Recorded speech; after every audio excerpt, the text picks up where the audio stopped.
Respeto nga ba kay Paulo? Gerald, iwas na iwas banggitin ang pangalan ni Kim Chiu.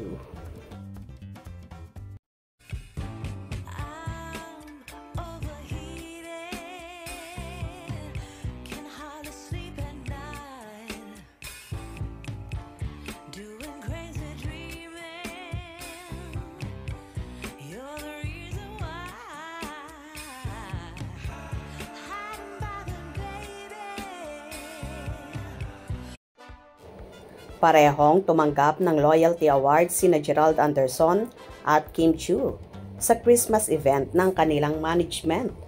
Going 20 years na nga ang showbiz career nila at parehong hindi nilisan ang kanilang network.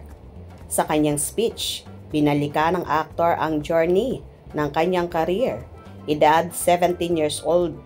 Paglabas daw ng bahay ni Kuya ay grabe na raw ang tiwalang binigay sa kanya ng namayapang Deo Enrinal ng Dreamscape.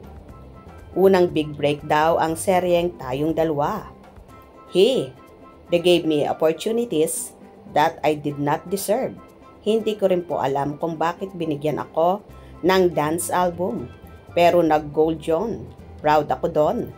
Hindi raw niya makakalimutan ang mga magaling na artistang nakasama niya sa Tayong Dalawa. Sa mga larawan sa poster daw ng mga veteranong artistang nakasama niya ay nakalagay kung ano ang mga award nila. Tanda raw niya si Jay Cuenca ay Best Fashionista, samantalang siya raw ay Best Love Team Award. That was the day I decided that I want to be an actor, that I wanted to do my best.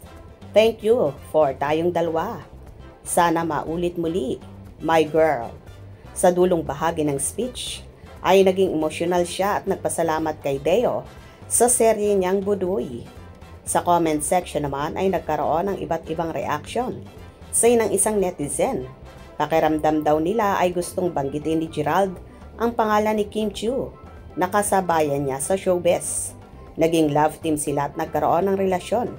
Inisa-isa ng aktor ang mga seryeng ginawa na karamihan ay magkasama sila ng Chinita Princess.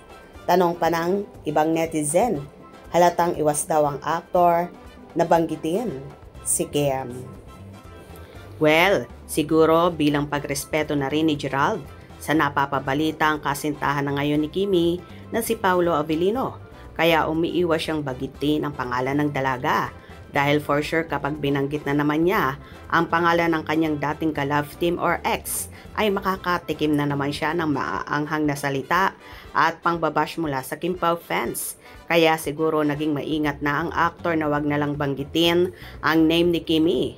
Dahil masasapul na naman siya at sasabihin ng marami na di siya makamove on kay Chinita Princess at epal na naman siya sa love team ng Kim Pao. Kaya tama lang ang ginawa mo, Gerald.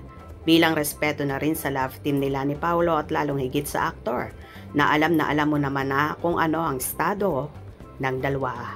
Hope you enjoyed. Please subscribe for more info.